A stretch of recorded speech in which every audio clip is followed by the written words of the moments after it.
قلوبهم لو أنفقت ما في الأرض جميعا ما ألفت بين قلوبهم ولكن الله ألف بينهم إنه عزيز حكيم يا أيها النبي حسبك الله ومن اتبعك من المؤمنين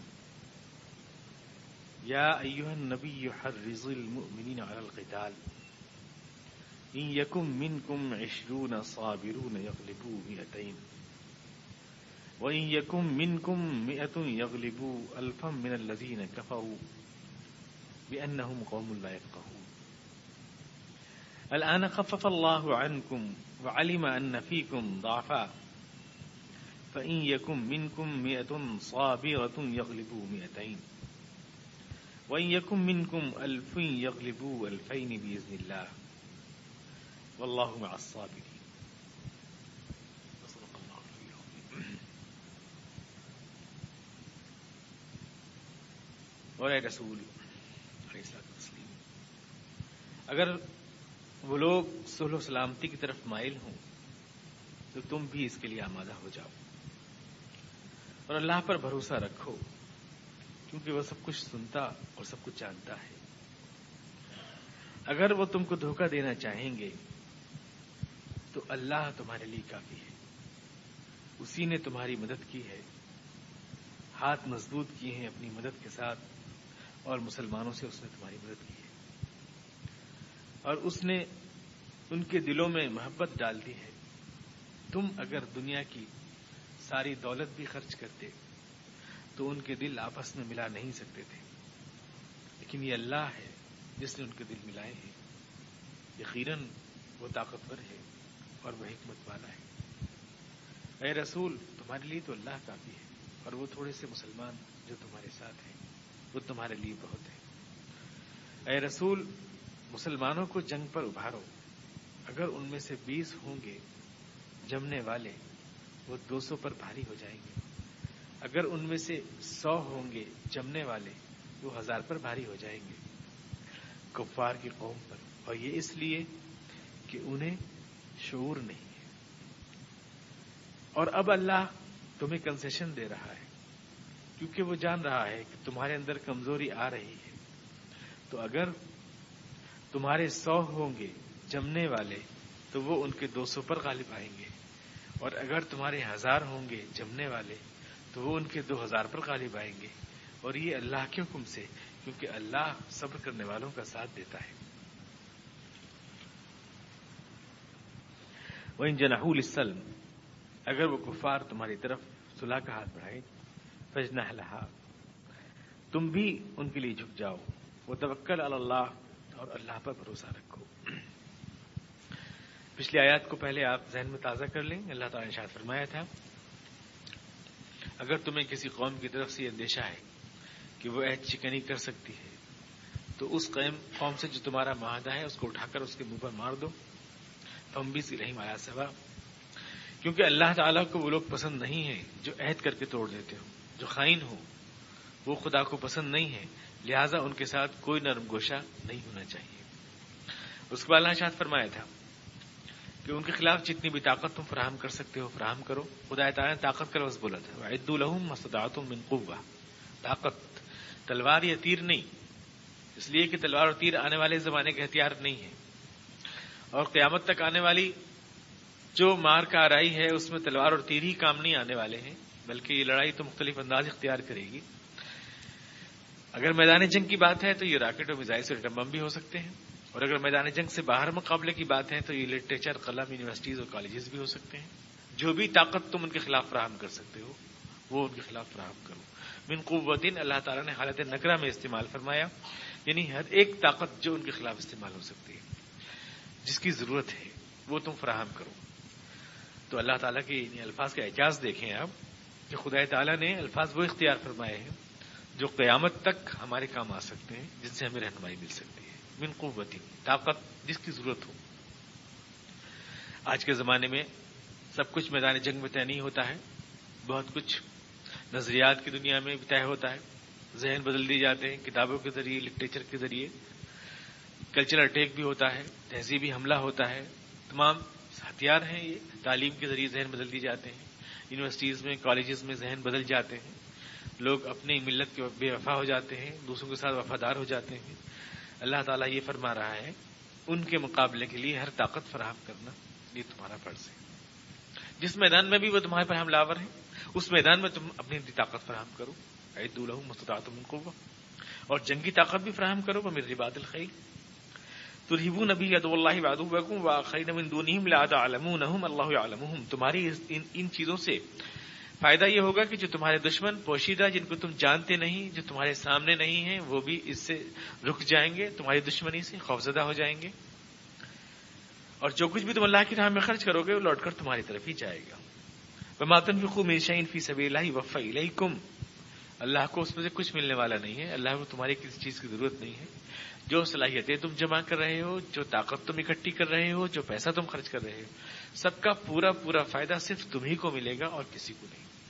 تمہاری اپنی ملت کی حفاظت ہوگی، تمہارا اپنا وقار قائم ہوگا، تمہارا اپنا رعب تمام دنیا میں پھیلے گا، تم ایک مستحکم ملت بنو گے، خدا تعالیٰ کو تم کچھ نہیں دو گے، تم اپنے آپ ہی حاصل کرو گے جو کچھ حاصل کرو گے۔ تم آپ پر ایسے احکامات دے کر اللہ تعالیٰ کوئی زیادتی نہیں کر رہا ہے، وانتم لا تظلمون۔ یہ بات اللہ تعالیٰ نے پچھلی آیت میں فرمائی تھی۔ اب یہاں اللہ تعالیٰ ارشاد فرما رہا ہے کہ اگر کفار تمہاری طرف جھکیں، ان جناحو اپنے بازو جھکا دیں، للسلم صلح کے لیے، فجنا لہا تو تم بھی جھک جاؤ، ان کے لیے تم بھی جھک جاؤ اگر وہ جھکا دیں۔ پچھلی آیت میں تو یہ تھا کہ ان کے معاہدے اٹھا کے مار دو، ان کے اوپر ان کے معاہدے اٹھا کر کے مارو، اور قرآن کریم کی دیگر آیات میں ہے ولا تہینوا وتدعوا الی السلم وانتم الاعلون، کفار کے آگے سر نہ جھکاؤ اور کبھی ان کی طرف صلح کا ہاتھ نہ بڑھاؤ۔ قرآن کریم کی ہدایت ہے ولا تہینوا وتدعوا الی السلم وانتم الاعلون، کیونکہ سربلند تو تم ہو، تمہیں سر جھکانے کی ضرورت کیا ہے؟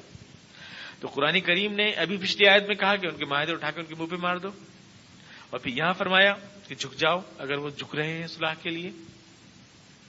تو ہمیں اس کا مطلب سمجھنا چاہیے کہ کیا ہے، اس لیے کہ اس طرح کی آیات سے غلط استدلال لوگ کر لیتے ہیں۔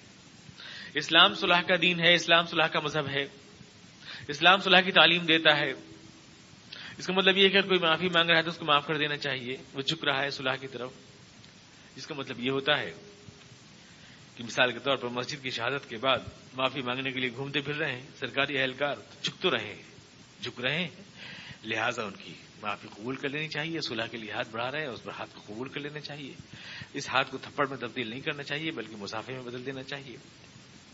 یہ دلیل وہ ایسی آیت سے پکڑ لیتے ہیں، اس طرح کی آیات سے۔ چنانچہ یہ کوئی معمولی حضرات کی دلیل نہیں ہے۔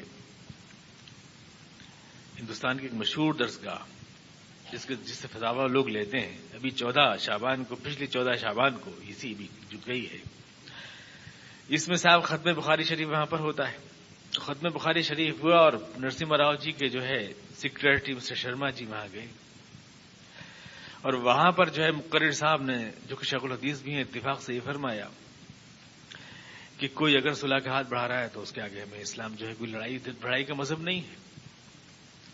اور اس ختم بخاری شریف کی جو محفل تھی جو ہوتی ہے بڑی مقدس اور مبارک، اس کا عنوان ہی قومی یکجہتی قرار دیا گیا، قومی یکجہتی۔ 14 شعبان کو شب برات کی مقدس رات میں یہ پروگرام ہوا، لوگوں نے اعتراض کیے کہ یہ تو مناسب نہیں ہے، اور خیال ہے کہ یہ وہی درسگاہ ہے جس نے ابھی میونسپل الیکشن میں ایک دن کے حلال کو 2 دن حرام کر دیا تھا، وہی ہے۔ تو اس کے بعد جب ان پہ اعتراض کیا گیا کہ یہ سب کیا ہے، تو اب ان کا کل میں نے دیکھا اخبار میں ان کا ایک صراحت نامہ، وضاحت نامہ شائع ہوا ہے، جس میں انہوں نے فرمایا کہ یہ اصل میں نرسمہا راؤ جی کے آدمی کو بلانے کی اور ان کے آگے جھکنے والی بات نہیں تھی، بلکہ بات یہ تھا کہ پروگرام تو ختم بخاری ہی کا تھا، لیکن ایک پروگرام سیپریٹ قومی یکجہتی پہ رکھا گیا تھا۔ وقت کم تھا چونکہ شب برات میں عبادت کرتے ہیں لوگ، نوافل پڑھتے ہیں، لہذا دونوں پروگرام ایک ساتھ سیٹ کر دیے گئے، اور وقت کی کمی کی وجہ سے ایک ہی ساتھ پورے کر دیے گئے۔ جو کچھ بھی خرافات ہوئی وہ پہلے پروگرام سے متعلق ہیں، نہ کہ دوسرے پروگرام سے، یعنی بخاری شریف کی حرمت پہ کوئی فرق نہیں آئے۔ کل کے اخبار میں آپ دیکھ لیں، قومی آواز میں مراسلات کے کالم میں اصلاحات موجود ہیں، خیال تو فرمائیں۔ 14 شعبان کی مقدس اور مبارک رات، یہ بخاری شریف جس میں ختم ہوتا ہے اس میں قومی یکجہتی کا دکھ کیا ہے؟ یہ ٹانکا لگ کہاں سے گیا اس میں؟ یہ ٹانکا لگ کیسے گیا اس میں؟ اب ہمارے علماء کرام تو فن تطبیق کے ماہر ہوتے ہیں. ہر بات کو یہ سکھایا جاتا ہے مدارس میں کہ بالکل الٹی الٹی باتیں جو دونوں ایک ادھر کی دونوں کو کیسے جوڑا جا سکتا ہے، یہ سکھایا جاتا ہے. باقاعدہ ایک فن ہے یہ، فن تطبیق.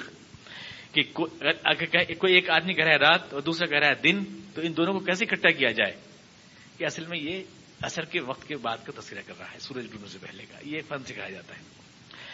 تو اب اس میں کیا تطبیق ہو سکتی ہے؟ بھئی بخاری شریف کا ختم ہے اور ایک حدیث کی کتاب مبارک والی رات بھی مبارک شب برات ہے، اس میں صاحب یہ سب دھندا کیا ہے کہ سرکاری اہلکار آ رہے ہیں، پنڈت جی آ رہے ہیں، فلاں آ رہے ہیں، ڈھمکے اس کا جوڑ کیا ہے؟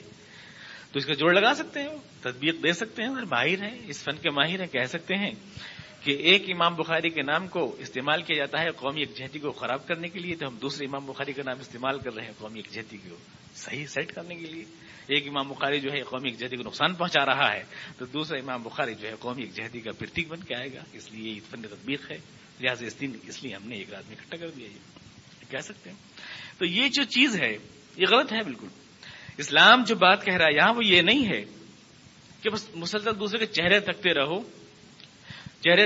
دیکھو کہ ادھر سے صلح ظاہر ہو رہی ہے تو بس دوڑ گرو ان کے قدموں میں مسکراؤ، بہت زیادہ پوری بتیسی تمہاری کلیئر ہو جائے جیسے مسکراؤ، یعنی پورے کولگیٹ کا اشتہار بن جاؤ. اور مسلمان کو اگر دیکھو تو تمہارے چہرے پہ جو ہے بل پڑ جائیں، یہ مطلب نہیں ہے اس کا، یہ مطلب نہیں ہے. پچھلی آیت میں تو اللہ تعالیٰ نے فرمایا اٹھا کے مار دو. کسی آدمی سے تمہاری بات ہوئی، معاہدہ ہوا، تم دیکھ رہے ہو گڑبڑ کر رہا ہے، شک ہے کہ گڑبڑ کرے گا، تو اٹھا کے اس کے اوپر مار دو، اٹھا کے مار دو. ایسے معاہدے کوئی کھیل تھوڑی ہے یہ. تم نے معاہدہ کیا اور تم نے بیوقوف بنا لیا، جب چاہا توڑ لیا، جب چاہا معافی مانگ لی، جب چاہا ہاتھ جوڑ لیے. یہ تھوڑی ہے، یہ مطلب تھوڑی ہے. وہ تو پچھلی آیت میں اللہ نے واضح کر ہی دیا اس بات کو. وَإِمَّا تَخَافَنَّ مِنْ قَوْمٍ خِيَانَةً فَانبِذْ إِلَيْهِمْ عَلَىٰ سَوَاءٍ. اگر کسی قوم کی طرف سے تم کو خیانت کا ڈر ہے کہ تم نے جو معاہدہ کیا ہے، جو بات کی ہے، وہ اس میں گڑبڑ کرے گی، تو اٹھا کے منہ پہ مار دو اس کا. ان اللہ لا يحب الخائنین. خدا کو خیانت والے پسند نہیں، تو وہ بھی پسند نہیں جو خیانت والوں کا ساتھ دیں اور جو خیانت والوں کو ویلکم کریں. یہاں تو دوسری بات کہی جا رہی ہے. یہاں یہ کہا جا رہا ہے کہ اگر وہ جھکیں ان جناحو، اگر وہ جھکیں یعنی جھکنے کا اظہار ان کی طرف سے ہونا چاہیے، نہ کہ تمہاری طرف سے. چونکہ ولا تہنوا وتدعوا الى السلم وانتم الاعلون، یہاں بات کلیئر کر دی گئی ہے. جھکنا کمزوری کو ظاہر کرتا ہے، کمزوری بتاتا ہے کہ کسی قوم کے اندر طاقت نہیں ہے، کمزور ہے، اس لیے جھک رہی ہے وہ. تو جناح جھکنا، جھکانا یہ ان کی طرف سے ہونا چاہیے. ان جناحو پہلے ان کی طرف سے جھکنے کا اظہار ہو. فجنح لها، تو تم صلح کے جواب میں صلح کا جو ہے ہاتھ بڑھاؤ، تاکہ اسلام کی اخلاقی جرات ظاہر ہو. اسلام کوئی قتل و قتال کا اور جنگ کا دین نہیں ہے خالی. اس کا مقصد تو اعلاء کلمت اللہ ہے، اللہ کا کلمہ سر بلند کرنا، اور اس کے لیے کوئی بھی طریقہ اختیار کیا جا سکتا ہے. جنگ واحد طریقہ نہیں ہے، جنگ تو بالکل آخری طریقہ ہے، جب اس کے سوا کوئی چارہ کار نہیں رہ جاتا ہے. جب بن جاتی ہے اسلام کے اوپر، ملت اسلام کے اوپر، اپنے دفاع کے لیے کہہ سکتے ہیں ہم، انسانیت کے دفاع کے لیے کہہ سکتے ہیں ہم. یہ تو بالکل آخری طریقہ کار ہے. اس سے پہلے جتنے بھی طریقے ہو سکتے ہیں وہ سارے اسلام اختیار کرنے کو کہتا ہے. دعوت ہے، تبلیغ ہے، دوسرے تک بات پہنچانا ہے، دوسرے کو کنونس کرنا ہے، یہ سارے طریقے اختیار کیے جائیں گے جتنے بھی ہیں. تو اللہ تعالیٰ فرما رہا ہے کہ اگر وہ جھکنے کا اظہار کریں تو اسلام کی اخلاقی برتری کے اظہار کے لیے تم بھی صلح کا ہاتھ وہ قبول کرو. یعنی کہ بس لڑو، لڑنا کوئی تمہارا مقصد نہیں ہے، قتل و قتال مقصد نہیں ہے، جنگ مقصد نہیں ہے، مقصد ہے اللہ کی بات کا سربلند ہونا، وہ کیسے بھی ہو. نہ تو یہی ہے کہ ہر حال میں، جیسے کچھ لوگوں نے قسم کھا رکھی ہے کہ بس ڈنڈے ہی سے ہوگا سب کام اور کوئی کام ہی نہیں کریں گے، اور جب تک ڈنڈا اٹھتا نہیں ہے تب تک تو نماز بھی نہیں پڑھیں گے مسجد میں جا کر. یہ مطلب بھی نہیں ہے. وہ ڈنڈے کا انتظار کر رہے ہیں، نہ ڈنڈا اٹھے گا تو نہ من تیل ہوگا اور نہ رادھا ناچے گی. یہ تو بہت اچھا کلین سرٹیفکیٹ مل گیا. اور نہ ہی اس کا یہ مطلب ہے کہ ہر بات میں صلح گائے جاؤ، جیسے محمدین خان صاحب گاتے رہتے ہیں 24 گھنٹے میں ایک ہی دعوی یاد ہے. قرآن کریم یہ کہہ رہا ہے نہ صلح نہ جنگ، یہ تو سب دعویٰ ہیں، کبھی یہ کبھی وہ، یہ تو سب کارڈز ہیں جو وقت ضرورت استعمال کی جاتے ہیں. ایک کوئی طے شدہ بات نہیں ہے. مقصد ہے اعلاء کلمت اللہ. جب کبھی ٹکراؤ کی بات ہو تو تم اپنا ہاتھ بلند رکھو تاکہ اسلام کی طاقت کا اظہار ہو، اور جب کبھی صلح کی بات ہو تم اپنا ہاتھ بڑھاؤ تاکہ اسلام کی اخلاقی جرات کا اظہار ہو. دونوں راستے اللہ تعالیٰ نے کھلے رکھے ہیں. پچھلی آیات میں چونکہ قتال کی بات تھی اس لیے اللہ تعالیٰ نے یہ بتایا، لیکن یہ اس وقت جب کہ تمہیں فریق مخالف کی طرف سے غدر کا اندیشہ نہ ہو. لیکن اگر اس کی طرف سے اندیشہ تمہیں ہے غدر کا کہ صلح کا ہاتھ ہم بڑھائیں گے اور وہ مکاری کرے گا، تو اللہ تعالیٰ اس کے بارے میں پہلے ہی ہدایت دے چکا ہے. وَإِمَّا تَخَافَنَّ مِن قَوْمٍ خِيَانَةً فَانبِذْ إِلَيْهِمْ عَلَى السَّوَاءِ. اگر تمہیں کسی کی طرف سے یہ ڈر ہے، غداری کا ڈر ہے، تو تم اٹھا کے پھینک دو اس کا عہد وحد. ایسے لوگوں سے کوئی عہد نہیں ہوا کرتا ہے، کوئی کھیل نہیں ہے. ایمانداری کے ساتھ محسوس ہو رہا ہے کہ نیت اس کی ٹھیک ہے، تو تم اس علاقی جرت کے اظہار میں اس سے کمتر ثابت نہ ہو، بلکہ اپنا ہاتھ بڑھاؤ. وَتَوَكَّلْ عَلَى اللَّهِ. اللہ پر بھروسہ رکھو. اگر دل میں اس کے کوئی شیطان چھپا ہوا ہے، سامنے تو کوئی علامت نظر نہیں آ رہی ہے، لیکن جہاں سامنے علامتیں موجود ہوں وہاں کے لیے نہیں ہے یہ. جہاں سامنے بدنیتی کی علامتیں موجود ہوں وہاں کے لیے حکم نہیں ہے. جہاں علامت موجود نہیں ہے کوئی بدنیتی کی اور لگ رہا ہے کہ ایمانداری سے صلح کا ہاتھ بڑھا رہا ہے، تو اس کو قبول کر لو. اور اگر پھر بھی اس کے دل میں کوئی شیطان چھپا ہوا ہے تو اللہ پر بھروسہ رکھو. فتوکل علی اللہ. اللہ پر بھروسہ رکھو کہ اللہ تعالیٰ تمہاری مدد فرمائے گا اور اس کے شرور سے تمہاری حفاظت فرمائے گا. انہ هو السمیع العلیم. کیونکہ اللہ تعالیٰ سننے والا اور جاننے والا ہے. دشمنوں کی سازشیں، ان کی نیتیں اور ان کے ارادے سب اس کے اوپر علم نشرہ ہے، اس سے کوئی چیز پوشیدہ نہیں ہے. انہ هو السمیع العلیم. وَإِن يُرِيدُوا أَن يَخْدَعُوكَ. اور اگر ایسا ہے، زیادہ وہ یہی تو کر سکتے ہیں کہ تجھ کو دھوکہ دے دیں. اے رسول، اے مسلمانوں، زیادہ وہ تم کو دھوکہ ہی تو دے سکتے ہیں. وَإِن يُرِيدُوا أَن يَخْدَعُوكَ. اگر وہ تم کو دھوکہ دینا چاہیں، فَإِنَّ حَسْبَكَ اللَّهُ. تو تمہیں اللہ کافی ہے، وہ تمہاری مدد فرمائے گا. فَإِنَّ حَسْبَكَ اللَّهُ. تمہیں اللہ کافی ہے. جیسے آج تک اس نے تمہاری مدد فرمائی ہے. تمہاری کیا حیثیت تھی؟ تم کیا مدینے میں پوزیشن رکھتے تھے؟ مکے میں کیا پوزیشن رکھتے تھے؟ قرآن کریم نے دوسری جگہ کہا ہے کہ آواکم وَاذْکروا اذ کنتم قلیل مستضعفون فی الارض. تم زمین میں کیا تھے؟ ایک کمزور سی طاقت تھے، ڈرتے تھے کہ کوئی تم کو اچک نہ لے. تخافون یتخطفکم الناس فآواکم. خدا نے تم کو ٹھکانہ دیا. وأیدکم بنصرہ. خدا نے تمہاری مدد فرمائی. ورزقکم من الطیبات. اور سب کچھ تم کو اس نے عطا کیا. شروع سے لے کے آج تک اللہ تعالیٰ سے خطاب کر رہا ہے حضور اقدس سے. کب اس نے تمہارا ساتھ چھوڑا؟ ما ودعک ربک وما قلی. تمہارے رب نے کبھی تمہارا ساتھ نہیں چھوڑا. اس نے کبھی تمہارے ساتھ اس نے یعنی بے وفائی، ما قلی کا ترجمہ ہونا چاہیے، اس نے کبھی اکیلا تم کو نہیں چھوڑا. ہمیشہ تمہیں الم یجد کا یتیما فآوا. تم یتیم تھے، تمہیں ٹھکانہ دیا. ووجدک ضالا فہدی. تم حق تلاش کرتے پھرتے تھے، خدا نے تم کو حق کی راہ دکھائی. ووجدک عائلا فاغنی. تم نادار تھے، تمہارے پاس کچھ نہیں تھا، خدا نے تم کو سب کچھ عطا فرمایا. تو اللہ تعالیٰ نے ہمیشہ ساتھ دیا. مسلمانوں کی قلت تعداد کے باوجود مسلمانوں کا ماضی کیا تھا؟ راستوں میں چلتے میں ڈرتے تھے، اللہ اکبر کا نعرہ بلند نہیں کر سکتے تھے، ارقم کے گھر میں چھپ چھپ کے نمازیں پڑھا کرتے تھے، اتنی ہمت نہیں تھی کہ خانہ کعبہ میں جا کے نماز پڑھ سکیں. یہ سب کچھ تھا مسلمانوں کا ماضی. اور آج مسلمانوں کو خدا نے اس قابل کیا کہ میدان جنگ میں شکست فاش دی. انہوں نے کفر کی متحد طاقت کو ہر موقع پر، صلح میں، جنگ میں، تمام حالات میں خدا کی مدد تمہارے ساتھ رہی ہے، آئندہ بھی تمہارا ساتھ دے گی. اگر کوئی تمہارے ساتھ غداری کرنا چاہتا ہے تو تمہیں خوفزدہ ہونے کی ضرورت نہیں ہے. وَإِن يُرِيدُوا أَن يَخْدَعُوكَ. اگر وہ تجھ کو دھوکہ دینا چاہیں گے، فَإِنَّ حَسْبَكَ اللَّهُ. تو تیرے لیے اللہ کافی ہے. هُوَ الَّذِي أَيَّدَكَ بِنَصْرِهِ وَبِالْمُؤْمِنِينَ. اسی اللہ نے مدد فرمائی ہے تیری اپنے تعاون کے ساتھ اور مسلمانوں کے ساتھ. وَبِالْمُؤْمِنِينَ. أَيَّدَكَ بِنَصْرِهِ وَبِالْمُؤْمِنِينَ. مسلمانوں کا نام لیا خاص طور سے. مدد تو اللہ ہی کرتا ہے، مسلمان کیا کر سکتے ہیں؟ مسلمان بھی جو مدد کرتے ہیں وہ اللہ ہی کی تو مدد ہوتی ہے. تو یہ بات کہنے کی ضرورت ہی نہیں تھی. ایدک بنصرہ پہ بات ختم ہو گئی تھی. اسی نے اللہ نے مدد فرمائی اپنی مدد بنصرہ. اسی نے تیرا ساتھ دیا اپنی مدد سے. ایدک بنصرہ وبالمؤمنین. اور مسلمانوں سے، مسلمانوں کے ذریعے تیرا ساتھ دیا. اللہ تعالیٰ یہ بات واضح کرنا چاہتا ہے، اللہ کی جو مدد ہوتی ہے اس دنیا میں وہ اسباب کے دائرے میں ہوتی ہے، وہ انسانوں کے واسطے سے ہوتی ہے. ایسا نہیں ہے کہ اللہ تعالیٰ حکم کن آسمان پہ بول دیا کرتا ہے اور کفار کی فوجیں الٹ جاتی ہیں، باطل کی فوجیں الٹ جاتی ہیں اور حق والے غالب ہو جاتے ہیں. ایسا نہیں ہے، بلکہ اس دنیا میں خدا کے فیصلوں کو بروئے کار لانے کے لیے ذریعہ بنتے ہیں ملت اسلامیہ وبالمؤمنین. خدا کی مدد بذریعہ مومنین کے ظاہر ہوتی ہے. ایسے مددگار اور معاون ملتے ہیں جہاد حق کو، ایسے مخلص لوگ ملتے ہیں جن کے روپ میں خدا کی مدد ہوتی ہے. وہ اس کا مستحکم چٹان بنتے ہیں، وہ اس کو تعاون دیتے ہیں. ایدک بنصرہ وبالمؤمنین وألف بین قلوبہم. اور اس کی مدد کا ایک واضح ثبوت یہ ہے، اللہ نے تمہاری مدد کی ہے ہر موڑ پر، اور اس کی مدد کا ایک واضح ثبوت یہ ہے کہ الف بین قلوبہم، خدا نے ان کے دل جوڑ دیے ہیں. یہ کون تھے یہ لوگ؟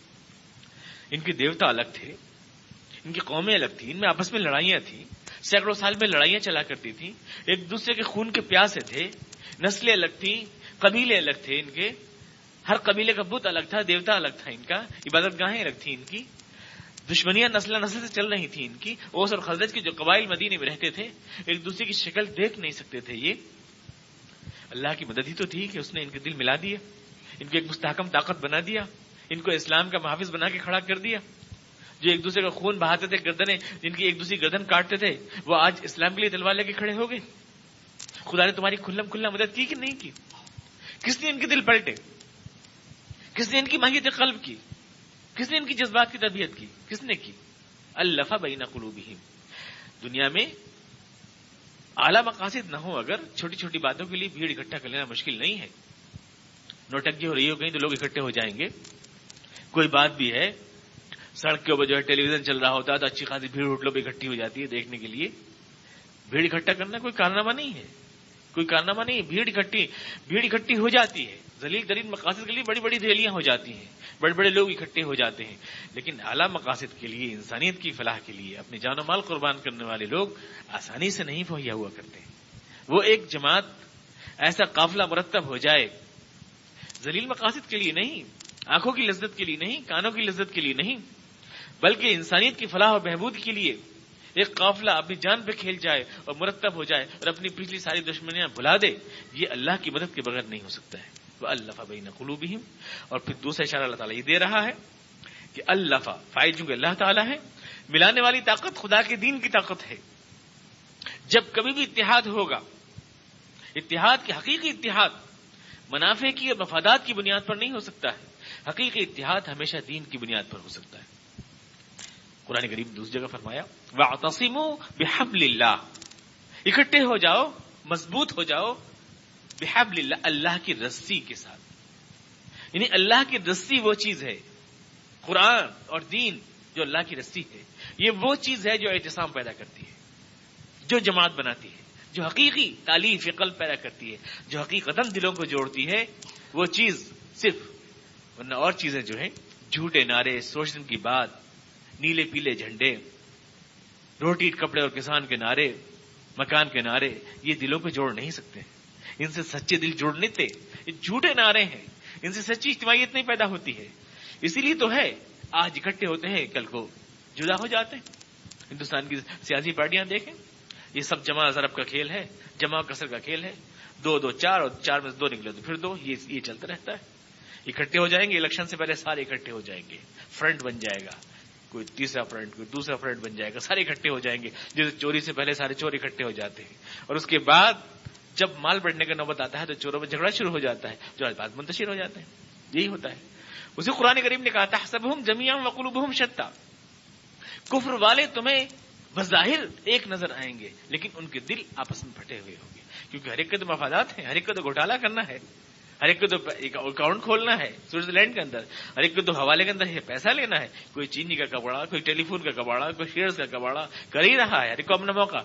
کوئی سیمنٹ کا اسکینڈل بنا رہا ہے، کوئی آواس یوجنا کا اسکینڈل بنا رہا ہے. سب کی اپنی اپنی یوجنائیں ہیں، اپنے اپنے پیسے کمانے ہیں. وہ بعد میں سب منتشر ہو جائیں گے جب چوری کا مال بانٹنے کی نوبت آئے گی. اب پہلے سب ایک ہو جائیں گے، نعرے بھی ایک لگیں گے، جھنڈے بھی ایک لگیں گے، اسٹیج بھی ایک لگے گا، ہاتھ میں ہاتھ جوڑ کے کھڑے ہوں گے، اور سب کچھ جو ہے قربان ہو جائے گا. اور اقتدار کی خاطر یہاں تک کر لیں گے کہ اپنے ہی نظریات کو برا بھلا کہنے لگیں گے. ہندو ہو کر بھی لوگ، میں نے دیکھا کہ اس الیکشن میں جو ہے رام کو سب کچھ کہہ رہے ہیں، گائے کو سب کچھ کہہ رہے ہیں، جو دل میں آ رہا ہے کہہ رہے ہیں. کسی طرح سے جو ہے یہ ایک مارچ کا مہینہ طے ہو جائے، اس کے بعد اللہ خیر صلی اللہ، اس کے بعد پھر وہیں آ جائیں گے جہاں ہے. یہ اتحاد نہیں، اس کو اتحاد نہیں کہتے ہیں، یہ 420 ہے، مکاری ہے. یہ قرآن کریم کہہ رہا ہے وَاعْتَصِمُوا بِحَبْلِ اللَّهِ. اتحاد حقیقی تو صرف خدا کے دین کی بنیاد پر پیدا ہوتا ہے، کیونکہ وہ ذاتی مفاد پر نہیں ہوتا ہے، وہ اللہ کی رضا حاصل کرنے کے لیے ہوتا ہے. وہ اللہ جو سب کا ہے. حقیقی اتحاد اس بنیاد پر قائم ہوتا ہے. اور جہاں مفادات آ جائیں وہاں اتحاد ختم ہو جاتا ہے. جہاں مفادات آ جائیں. مسلمانوں کا اتحاد کیوں ختم ہوا؟ وہ تو ایک ہو گئے تھے، الف بین قلوبہم، ہم ایک کیوں نہیں ہوتے؟ ہمارے اندر انتشار کیوں ہے؟ مند اختلافات کیوں؟ اس لیے کہ ہمارے جو رہنما اور رہبر ہیں ان کو ہر ایک کو اتنے اپنے مفادات کی اتنی بڑی ہے، اپنے مفادات کی اتنی چاہ، مسلمانوں کے خلاف کی بنیاد سے ہم سب خدا کے دین کو بنیاد نہیں بنایا گیا ہے. خدا کے دین کو اگر کہتا تو انتشار اختلاف تو اس وقت ہمارے درمیان پایا جاتا ہے. گویا قرآن کریم ہمیں یہ اشارہ دے رہا ہے کہ تمہارے اندر جو انتشار ہے، مسلمانوں میں بھی جو انتشار آئے گا وہ بھی اس وقت آئے گا جب حبل اللہ کو چھوڑ دیں گے، جب اللہ کی رسی کو چھوڑ دیں گے، جب اللہ کے دین کو چھوڑ دیں گے، جب مفادات خصوصی ان کا ٹارگٹ بن جائیں گے. رہنما اور راہبر ہیں وہ ہمیں جو آپس میں منتشر کر رہے ہیں وہ مفادات کی بنا پر ہی تو کر رہے ہیں، اور کیا وجہ ہے؟ اور تو کوئی وجہ نہیں. مفادات کی بنا پر کر رہے ہیں. ہر ایک کے اپنے ادارے ہیں، اپنے مدرسے ہیں، اپنے انسٹیٹیوشنس ہیں، اپنے حلقہ ارادت ہیں. ہمیں بھی تو کمانا ہے، ہمیں بھی تو جو ہے رمضان اگاہنا ہے، ہمیں بھی تو بقرعید اگاہنی ہے. ہم اگر ایسے اتحاد کی بات کرنے لگیں گے تو ہو گیا، ہمارا تو کباڑا ہو جائے گا. ایسے کیسے ہو جائے گا؟ لہذا الگ الگ حدبندیاں ضروری ہیں، الگ الگ رجسٹر ضروری ہیں. یہ ضروری ہے، یہ سب ہو جاتا ہے. اس لیے اللہ تعالیٰ فرما رہا ہے کہ بنیاد جب دین کو بنیاد نہیں بنایا جائے گا اتحاد کی، اس وقت تک حقیقی اتحاد نہیں پیدا ہو سکتا.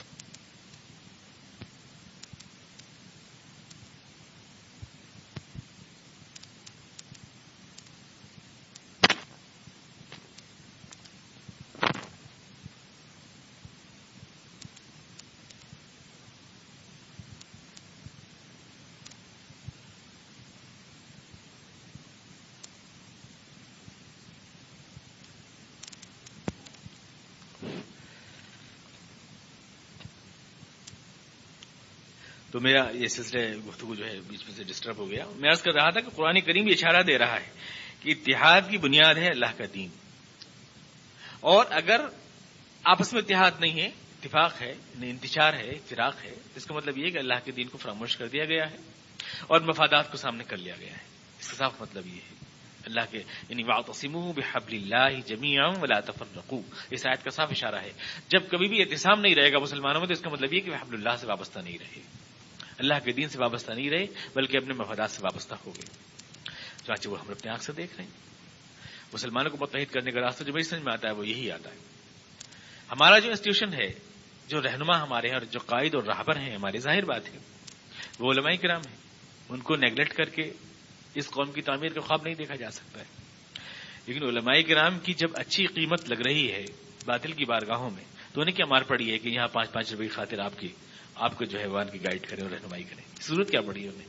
بہت اچھی قیمت لگ رہی ہے. اور آج کل تو سیزن ہے، ایک سیمینار کا اہتمام کیجیے، ایک اچھا سا خوبصورت سا 4 رنگ کا پوسٹر چھپوائیے، 2-4 لاکھ روپے کہیں نہیں گئے، آپ بڑی آسانی سے مل جائیں گے آپ کو ایزیلی. تو اگر اس کا کوئی شارٹ کٹ ہمیں سوچنا ہے مستقبل میں اس امت کو متحد کرنے کی راہ ہے اگر، تو وہ یہی ہو سکتی ہے کہ ان علماء کرام کو واچ کیا جائے. ان کے لیے نمبر 1 کسی مناسب ذریعے معاش کا انتظام کیا جائے بہتر، تاکہ یہ قوم کا کاروبار کرنے میں مجبور نہ ہو. نمبر 2 یہ ہے کہ ان کے لیے ذات کے اظہار کا کوئی خانہ ان کے لیے نکالا جائے. چونکہ صرف مادی مفادات نہیں ہوتے ہیں، کبھی کبھی اظہار شخصیت بھی ہوتا ہے جس کی خاطر آدمی اپنا ایک الگ گٹ بنانے کے لیے مجبور ہوتا ہے. اظہار شخصیت، میری شخصیت ظاہر ہو. بہت سی شخصیتوں میں میں بچ کے رہ جاؤں گا، نظر نہیں آؤں گا.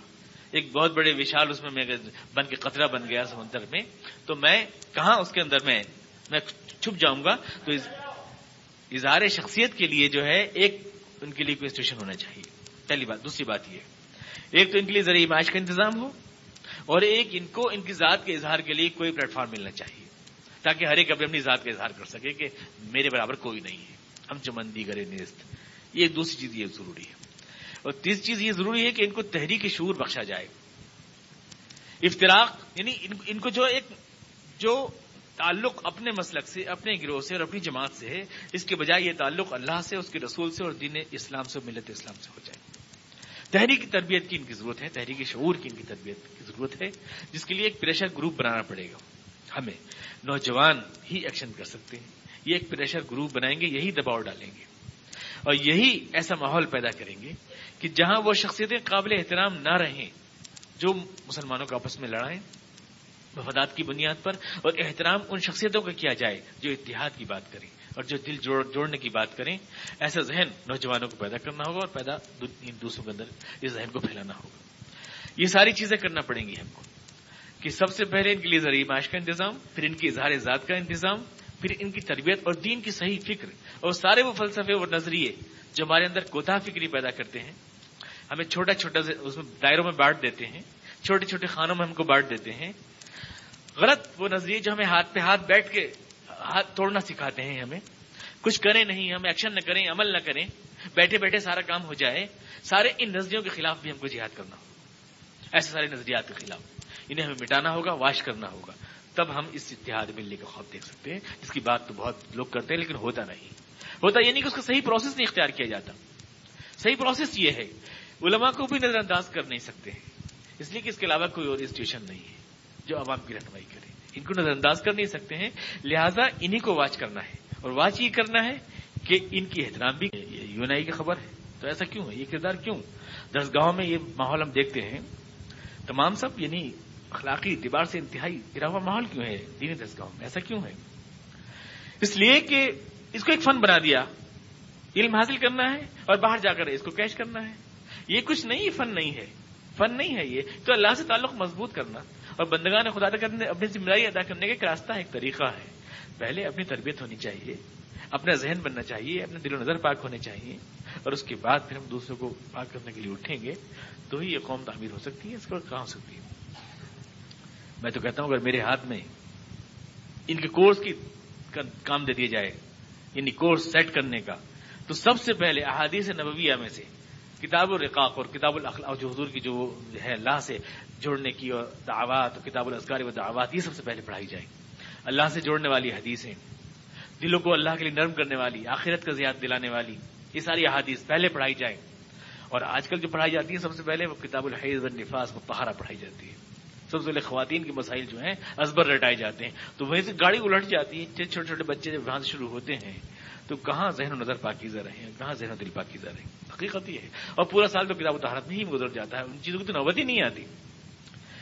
انہیں تذکیر بعلاء اللہ اور اللہ آخرت کا تذکرہ اور یہ سب چیزوں کا ذکر نہیں آتی. دین کی تربیت اور تعلیم و تربیت کی بنیاد دین کو بنایا جائے. یہ ہے امت کے لیے, اس امت کو کامیاب و کامراں کرنے کا اور اس کو جو ہے متحد بنانے کا واحد راستہ جو ہے وہ یہ ہے. جس طرح سے حضور اقدس صلی اللہ علیہ وسلم نے صحابہ کرام کی تربیت فرمائی, پہلے دلوں کو گداز کیا, دلوں میں اللہ کا خوف پیدا کیا. مسائل تو بعد میں آئے, پہلے دل میں اللہ کا گداز پیدا کیا, دل میں اللہ کا یقین جمایا, خدا کا خوف دلوں میں بٹھایا. جب بنیاد مضبوط ہوئی تو اس کے اوپر دین کی ایمانت تعمیر ہوئی. اب مسائل سے شروع ہو جائے کوئی آدمی, بس یہ کہ یہ کیوں نیچا ہے اور وہ کیوں اونچا ہے, یہی کرتا رہے آدمی ہر وقت, تو ظاہر ہے کہ یہ مسائل والا ذہن ہے. دل پہلے بدلے جاتے ہیں تو ظاہر کبر آتا ہے. بنیادی کام ہمارا جو ہے وہ یہ ہے کہ الف بین قلوبہم, دلوں میں انقلاب لانا ہے, دلوں میں تالیف پیدا کرنی ہے, دلوں میں گداز پیدا کرنا ہے, دلوں میں اللہ سے جوڑنے کا ذہن پیدا کرنا ہے. اس کے بعد اپنے آپ زندگی اللہ کے مطابق گزارنے کا جذبہ دلوں میں آئے گا. اب اللہ تعالیٰ فرما رہا ہے لو انفقت ما فی الارض جمیعا ما الفت بین قلوبہم, اگر آپ تمام دنیا کی دولت بھی خرچ کر دیتے تو یہ دلوں میں جو تالیف ہے یہ پیدا نہ ہو پاتی. ما الفت بین قلوبہم, کیونکہ یہ چیزیں سرمایہ سے نہیں پیدا ہوتی ہیں. سرمایہ جو ہے ایمانی حقائق کو وجود میں نہیں لایا کرتا ہے. سرمایہ اور پیسہ بہت پھینک دیا, اس سے نہیں ہوا کرتا ہے. اس سے نہیں ہوا کرتا. دلوں میں گداز یا دلوں میں تالیف یا دلوں میں محبت, اس سے نہیں ہوتی ہے, بلکہ یہ اللہ کے دین سے ہوتی ہے. اللہ تعالیٰ اپنی طرف منسوخ فرما رہا ہے وَلَٰكِنَّ اللَّهَ أَلَّفَ بَيْنَهُمْ, اللہ تعالیٰ دلوں میں ڈالا کرتا ہے تعلیف. تو اللہ تعالیٰ ڈالا کرتا ہے نہیں, اللہ کا دین, اللہ کی کتاب, اللہ کا قرآن. اللہ تعالیٰ خود تھوڑی آتا ہے یہاں پر. اللہ کا جو میسج ہے وہ یہ قرآن کریم ہی ہے. اسی سے ہوتا ہے, اسی سے دل جڑتے ہیں, اسی سے ہمارے اندر اپنائیت پیدا ہوتی ہے. انہ عزیز حکیم, اللہ تعالیٰ طاقتور بھی ہے اور حکمت والا بھی ہے. اسی کی طاقت سے دلوں میں تالیف آتی ہے, اور کب یہ دل جوڑنے چاہیے اس کا صحیح وقت بھی وہی جانتا ہے, کیونکہ وہ حکمت والا بھی ہے. انہو عزیز حکیم، یہ اس کی طاقت تھی رسول کے ان صحابہ کرام کے دل اس نے جوڑ دیے، اور یہ اس کی حکمت ہے کہ عین اس وقت جوڑ دیے جب بادل کے مقابلے کے لیے ایک جٹ ہونے کی ضرورت تھی. انہو عزیز الحکیم. یا ایھا النبی حسبک اللہ ومن اتبعک من المؤمنین، اور اے نبی بادل کے مقابلے میں کافی ہے تمہارے لیے اللہ اور وہ مسلمان تھوڑے سے جو تمہارے ساتھ ہیں. جو وہ مسلمان تھوڑے سے تمہارے ساتھ ہیں. تعداد کی کوئی اہمیت نہیں ہوا کرتی ہے، کوئی اہمیت نہیں ہوا کرتی. کم من فئۃ قلیلۃ غلبت فئۃ کثیرۃ باذن اللہ.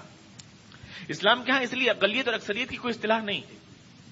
کیا اقلیت اور کیا اکثریت؟ رسول خدا علیہ الصلوۃ والتسلیم ایک تھے پورے جب کھڑے ہوئے دعوت حق کو لے کر کے. تمام دنیا میں ایک فی دنیا کی اقلیت میں تھے آپ، تمام دنیا میں اکیلے تھے. تو یہ اقلیت و اکثریت کا فلسفہ نہیں ہے. وہ تھوڑے سے مسلمان جو تمہارے ساتھ ہیں وہ تمہارے لیے بہت کافی ہیں. سرمایہ ہوتے ہیں، ایسٹ ہوتے ہیں. وہ بنی اسرائیل کا واقعہ سورہ بقرہ میں بیان کیا گیا ہے. بنی اسرائیل بالکل الگ ہو گئے. بنی اسرائیل نے موسیٰ علیہ السلام کا ساتھ نہیں دیا، بار بار بہانے کرتے رہے، جی چراتے رہے. صرف تھوڑے سے لوگوں نے لبیک کہا، صرف تھوڑے سے لوگوں نے لبیک کہا. ہمیشہ پیچھے ہٹتے چلے گئے. اللہ تعالیٰ فرما رہا ہے الم تر الی الذین خرجوا من دیارہم الوف حذر الموت. ہزاروں تھے پھر بھی پیچھے ہٹ گئے. ہزاروں تھے، وہم الوف حذر الموت، موت کے ڈر سے. اور آگے فرمایا الم تر الی الملأ بنی اسرائیل اذ قالوا لنبی لهم اسلم ملکا نقاتل فی سبیل اللہ. اللہ کے نبی نے کہا اللہ کی راہ میں نکلو، قاتلوا فی سبیل اللہ، اللہ کی راہ میں جہاد کرو. تو کہنے لگے کہ ہم نہیں نکلیں گے، ہم اللہ کی راہ میں جو ہے اس طرح سے نہیں نکلیں گے. آپ جائیے اور آپ کے بھائی صاحب جائیں اور وہ جا کے لڑیں. ہم تو اپنے گھروں میں آرام کر رہے ہیں، ہمارے آرام میں کھنڈت کیوں ڈال رہے ہیں آپ؟ یہ انہوں نے حضرت موسیٰ علیہ السلام سے یہ بات کہی. تو یہ قوم کی نفسیاتی حالت ہے، آپ دیکھیں. اور اس کے بعد موسیٰ علیہ السلام بار بار اٹھا رہے ہیں، بار بار اٹھا رہے ہیں اور بار بار بہانے بازی کر رہے ہیں. تو قوم ہم سے بدتر حالت میں ہے. جس حالت میں ہم ہیں یعنی انڈین مسلمز، انسانی مسلمان، اس سے بدتر حالت میں ہے بنی اسرائیل. الم تر الی الملأ من بنی اسرائیل من بعد موسیٰ، موسیٰ کے بعد جو بنی اسرائیل آئے ان کی حالت یہ تھی اذ قالوا لنبی لهم ابعث لنا ملکا نقاتل فی سبیل اللہ. کچھ ہمارے لیے ایک بادشاہ، ایک امیر لشکر مقرر کر دیجئے، قائد ہمارے لیے، ہم اللہ کی راہ میں بڑھنا چاہتے ہیں، جہاد کرنا چاہتے ہیں. قال هل عصیتم ان کتب علیکم القتال الا تقاتلوا. موسیٰ علیہ السلام نے کہا ایسا تو نہیں ہوگا اگر مورچے کی بات آئے تو پیچھے ہٹ جاؤ، ایسا تو نہیں ہوگا. ان کتب علیکم القتال الا تقاتلوا، جب تک نہیں کھڑے ہو رہے ہو نہیں کھڑے ہو رہے ہو، لیکن جب حق و باطل کا مار کا گرم ہو جائے تو پیچھے ہٹنا جرم ہے، پھر پیچھے ہٹنا نہیں ہوگا. صاف سن لو. قالوا وما لنا لا نقاتل فی سبیل اللہ وقد اخرجنا من دیارنا وابنائنا. کہنے لگے ہم کیوں نہیں لڑیں گے اللہ کی راہ میں جبکہ ہمارے بیوی بچوں کو برباد کیا گیا ہے، جبکہ ہمارے گھروں کو آگ لگائی گئی ہے. وقد اخرجنا من دیارنا وابنائنا، جالود نے جو ہے ہمارے گھروں میں آگ لگائی ہیں، ہمیں دربدر کیا ہے، ہمارے بچوں کو، ہماری ماں بہنوں کو بے عزت کیا ہے. ہم کیسے اللہ کی راہ میں جہاد نہیں کریں گے؟ گویا اللہ تعالیٰ یہ بھی اشارہ دے رہا ہے کہ اپنے بیوی بچوں کے لیے لڑنا بھی اللہ کی راہ میں جہاد ہے. یہ تو دے رہا ہے اللہ تعالیٰ. ہمارے بیوی بچوں کو بے عزت کیا گیا ہے، ہم کیسے اللہ کی راہ میں جہاد نہیں کریں گے؟ جذبہ جو انسپریشن دے رہا ہے وہ ہے ہمارے بیوی بچوں کو بے عزت کیا گیا ہے، لیکن خدا اس کو جہاد فی سبیل اللہ کہہ رہا ہے. تو موسیٰ علیہ السلام کا اللہ تعالیٰ کیا فرما رہا ہے؟ فلما کتب علیہم القتال تولوا الا قلیلا منهم. اور جب یہ حکم آیا کہ ہاں چلو ٹھیک ہو، موقع ہے، ایک کشمکش کا مرحلہ ہے، سب منہ پھیر کے چلے گئے. تولوا الا قلیلا منهم، تھوڑے سے لوگ رہے. واللہ علیم بالظالمین، سارے ظالموں کو خدا جانتا تھا. حق و باطل کی کشمکش میں جو حق کو تنہا چھوڑ کے چلے جائیں ان سے بڑا ظالم کوئی نہیں ہوتا. حق کو تنہا چھوڑ کے چلے گئے، ظالم تھے وہ، خدا جانتا تھا. لیکن وہی تھوڑے سے لوگ جنہوں نے لبیک کہا، انہی کے صدقے میں خدا نے بنی اسرائیل کو داؤد علیہ السلام اور سلیمان علیہ السلام کی حکومتیں عطا فرمائی. انہی کے صدقے میں تاریخ بدلتی انہی چند لوگوں نے. ساری قوم برباد تھی تو برباد ہونے دو. چند لوگ جو ہیرے چمک رہے تھے انہوں نے پوری قوم کی تاریخ بدل دی. کبھی کوئی قوم یک بار کی اٹھا نہیں کرتی ہے اور کبھی کوئی قوم یک بار کی زندہ نہیں ہوا کرتی ہے. اور دیوانے کو خواب دیکھتے ہیں وہ لوگ جو کہتے ہیں پوری قوم کو زندہ کر لیں پہلے. یہ کبھی قوم زندہ نہیں ہوگی. چھوٹے سے لوگ جن کو مقصد کا شعور ہوتا ہے اور جو منظم ہوتے ہیں وہی وہ کارنامہ کر دکھاتے ہیں کہ پوری امت کی لاج رکھ لیتے ہیں. وہی چند لوگ پوری امت کی لاج رکھ لیتے ہیں. اور اتنا طویل انتظار کرنا کہ امت جو ہے پوری صحیح لائن پہ آ جائے، یہ تو کبھی نہیں ہوگا، یہ ہو ہی نہیں سکتا ہے. تو یہ خالی سپنا ہے، سپنا، اس کی کوئی تعبیر نہیں ہے. تو اللہ تعالیٰ ارشاد فرما رہا ہے کہ تھوڑے سے لوگ تمہارے لیے کافی ہیں رسول، تھوڑے سے لوگ کافی ہیں. یا نبی حسبک اللہ ومن اتبعک من المؤمنین. یا ایھا النبی حرض المؤمنین علی القتال. اور کافی کیسے ہیں؟ کیسے کافی ہو جائیں گے؟ کافی ایسے ہو جائیں گے کہ ان کو آپ ابھاریے، حرض المؤمنین علی القتال، ابھاریے، ان میں جذبہ ملی پیدا کیجیے، ان میں غیرت پیدا کیجیے، ان کو فائٹ کر، ان کو مقابلہ کرنے کے لیے ابھاریے ان کو، اے اللہ کے رسول۔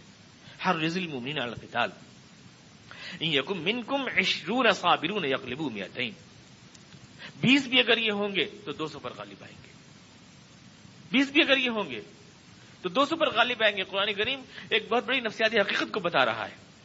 اقلیت ہمیشہ طاقتور ہوتی ہے اکثریت کے مقابلے۔ اکثریت جو ہوتی ہے وہ لاپرواہ ہوتی ہے، اس کو اپنے مفادات کا اتنا خیال نہیں ہوتا ہے، لیکن اقلیت زیادہ ڈائنامک ہوتی ہے، زیادہ طاقتور ہوتی ہے اور زیادہ جو ہے یعنی نتائج لاتی ہے۔ تو اس لیے اللہ تعالیٰ فرما رہا ہے کہ اگر تم میں سے 20 بھی ہوں گے، صحابہ کرام کی قلت کا زمانہ ہے اس وقت، اس لیے چھوٹا والا عدد اللہ تعالیٰ بتا رہا ہے 20 اور 100 کا، صرف 20 ہوں گے تو 200 پر غالب آئیں گے، 100 ہوں گے تو 1000 پر غالب آئیں گے۔ لیکن مسلمان اس وقت 20 اور 100 کے آس پاس ہی ہیں، زیادہ مسلمان نہیں ہیں۔ 20 میں ان کا سریہ بن رہا ہے، 100 میں ان کا لشکر بن رہا تھا اس وقت، اتنے کم مسلمان تھے۔ 20 میں بنتا تھا سریہ اور 100 میں بن جاتا تھا پورا لشکر مسلمانوں کا۔ اس وقت یہ آیت نازل ہوئی۔ تو 20 ہوں گے تو 100 پر غالب آئیں گے، 200 پر غالب آئیں گے۔ اور قرآن کریم گویا ہے تو یہ حکم ہے، یہ صحابہ کرام کو یہ حکم تھا کہ 20 اگر ہوں تو 200 کے مقابلے سے فرار ہونا ان کے لیے حرام تھا، یہ حکم تھا۔ لیکن اللہ نے اس کو امر کی صیغے میں بیان نہیں فرمایا کہ اگر 20 ہو تو 200 کے مقابلے سے مت بھاگنا، یوں نہیں کہا، بلکہ کہا 20 ہوں گے تو 200 پر غالب آئیں گے، تاکہ یہ حکم نہ لگے بلکہ خوشخبری لگے، دلوں پر بھاری نہ لگے، پیر آگے بڑھیں۔ یکم منکم 20 صابرون یغلبوا 200، اور اگر 100 ہوں گے تو 1000 پر غالب آئیں گے۔ کیوں غالب آئیں گے؟ ذالک بانہم قوم لا یفقہون، یہ اس لیے بانہم قوم لا یفقہون، یہ اس لیے کیونکہ یہ وہ قوم ہے جس سے تمہارا مقابلہ ہے جس میں سمجھ نہیں ہے، یفقہون سمجھتے نہیں ہیں۔ آج کل مورال کہتے ہیں اس کو، ان میں مورال نہیں ہے، مورال کی بات نہیں ہے۔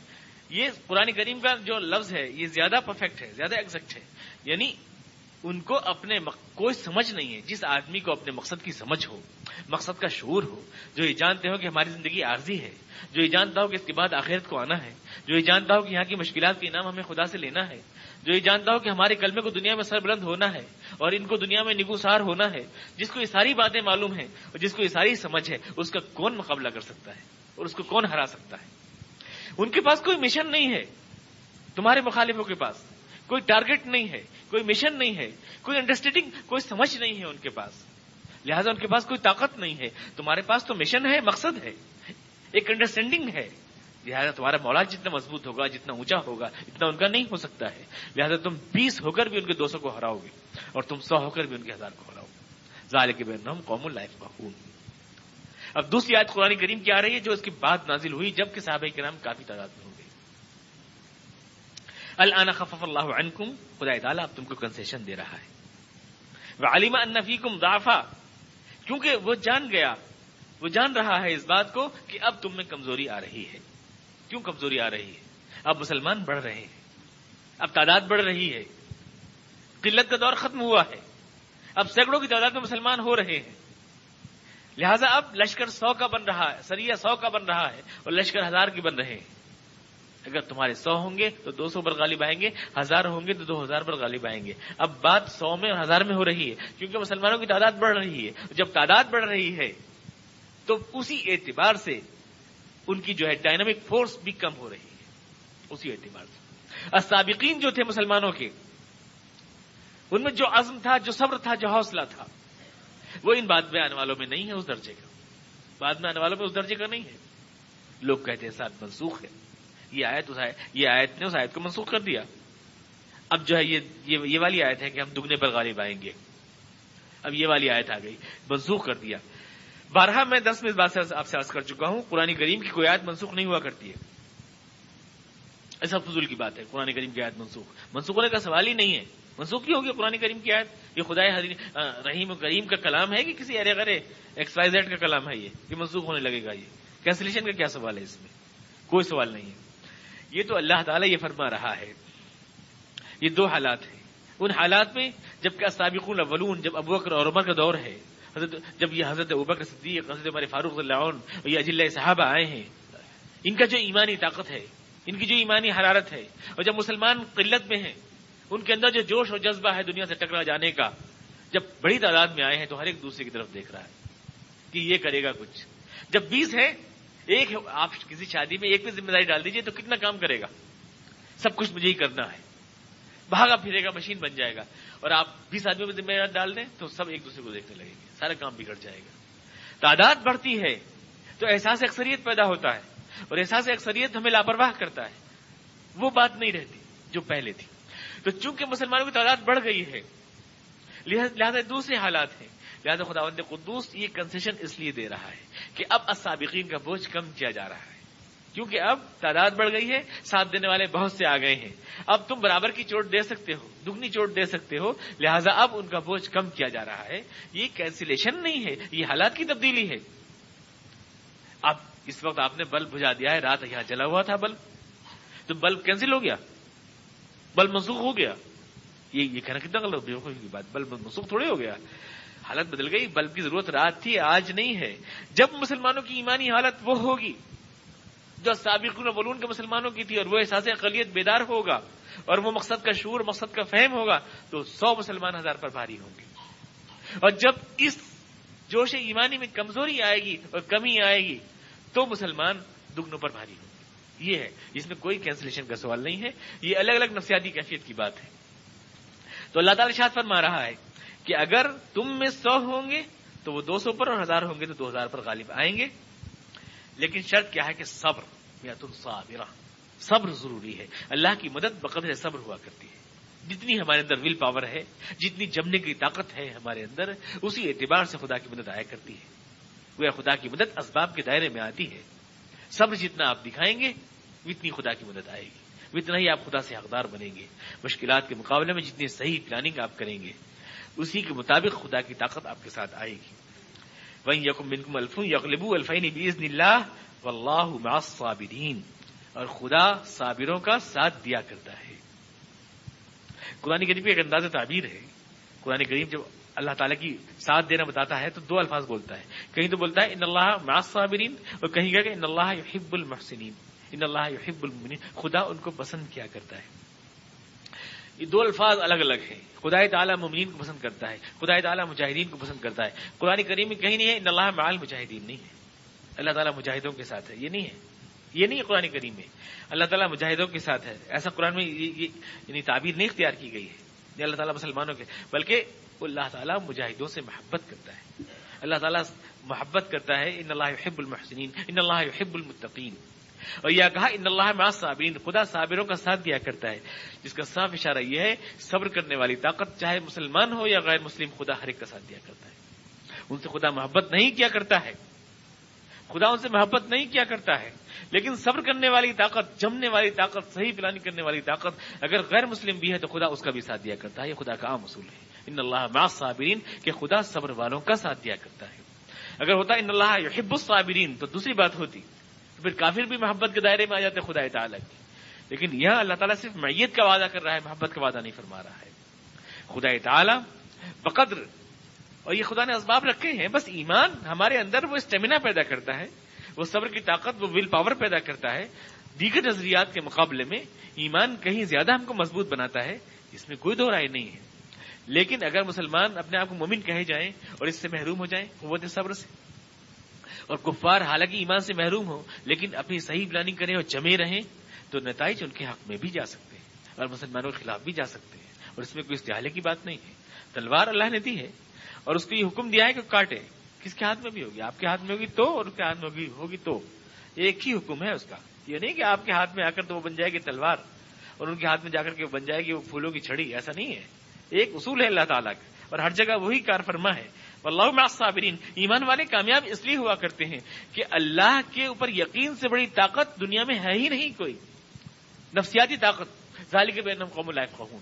جسے خدا پر یقین ہے اور خدا کی لامحدود طاقتوں پر یقین ہے اور آنے والی قیامت پر یقین ہے اور وہاں سے ملنے والے بے حساب اجر پر یقین ہے اور اس بات پر یقین ہے کہ ناکامیابیاں یہیں نہیں ختم ہو جاتی اور کامیابیوں کا سفر یہاں نہیں ختم ہوا جاتا.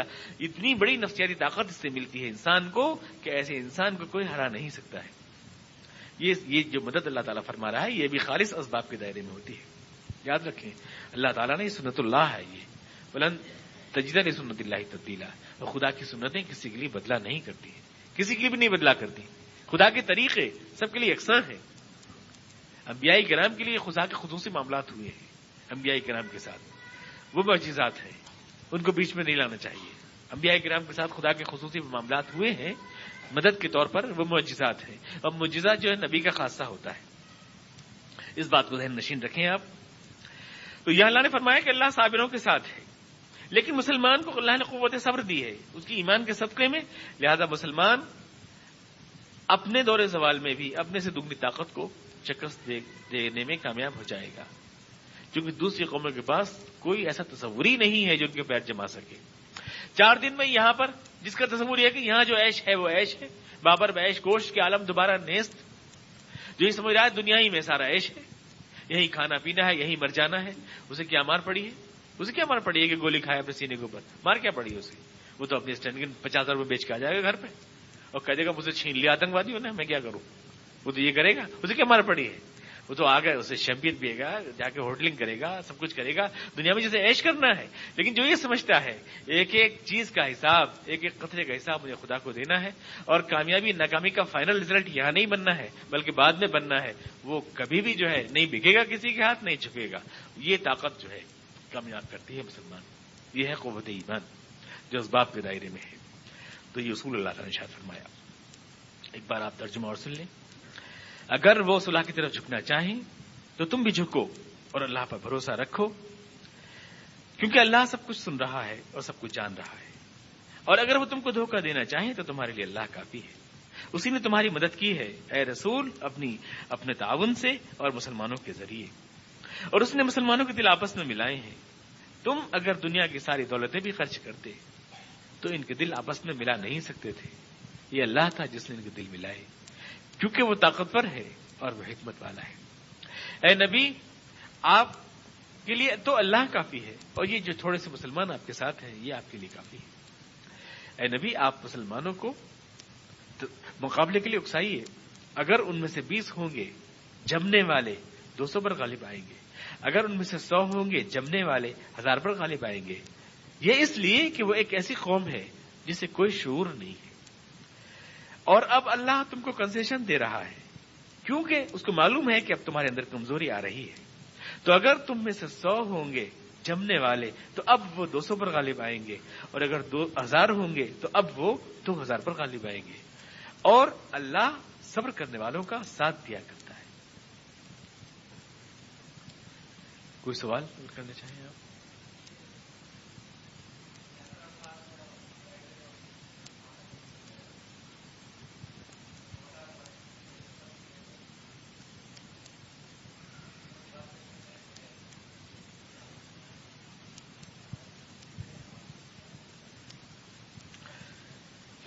تو اتنا جھک گئے کہ وہاں سے لڑکی لے آئے اپنے گھر میں, اتنا جھک گئے لڑکی پال لی انہوں نے اپنے گھر میں. وہ تو نقلی مجاہد ہیں, ان کا کیا حوالہ دے رہے ہیں؟ یاسر عرفات کو مجاہد ہیں تو نقلی مجاہد ہیں. انہوں نے تو جہیز میں دے دیا فلسطین کو بھی, اسرائیل کو. ان کا کوئی قول قرآن, ان کا اقوال کوئی قرآن و حدیث نہیں ہے. وہ اتنے بڑے مجاہد ہیں کہ افغانستان کا جہاد 20 سال چلتا رہا اور وہاں پر 20 لاکھ مسلمان شہید ہو گئے, لیکن کبھی ایک حرف انہوں نے اس کی حمایت میں اس لیے نہیں کہا کہ ان کا حلیف روس جو ہے ناراض ہو جائے گا جس کی گود میں وہ بیٹھے ہوئے. انہیں مجاہد کہتا کون ہے؟ اللهم صل على محمد وعلى ال محمد كما صليت على ابراهيم وعلى ال ابراهيم انك حميد مجيد. اللهم بارك على محمد وعلى ال محمد كما باركت على ابراهيم وعلى ال ابراهيم انك حميد مجيد. ربنا اننا ظلمنا انفسنا وان لم تغفر لنا وترحمنا لنكون من الخاسرين. سبحان ربك رب العزة عما يصفون وسلام على المرسلين والحمد لله رب العالمين.